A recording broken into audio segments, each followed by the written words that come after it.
Welcome to Ink and Echo by Havlow Eve. I'm Cassian, and this is a space born from quiet creativity and everyday inspiration. I only started this creative journey this year, which means you're joining me at the beginning. You'll witness my creations as they develop and evolve in real time, not just a finished product, but the entire process. My journey began with just a laptop, an internet connection, and curiosity about what I could build from home. As an introverted, stay-at-home creator, I found that authentic work happens in spaces where we feel most ourselves.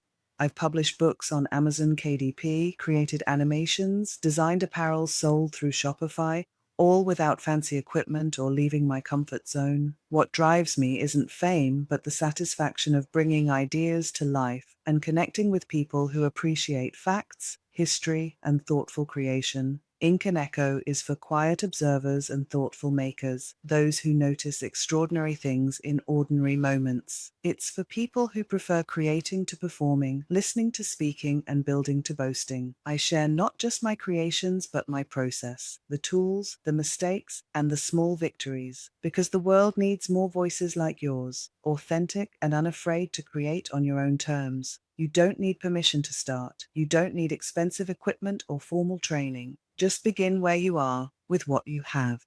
Join me at the intersection of creativity, introversion, and independent business, where quiet voices find their echo, ink becomes ideas in motion, and staying home doesn't limit your reach. This is Ink and Echo by Havlow Eve, where everyday creativity meets meaningful connection. I'm glad you're here.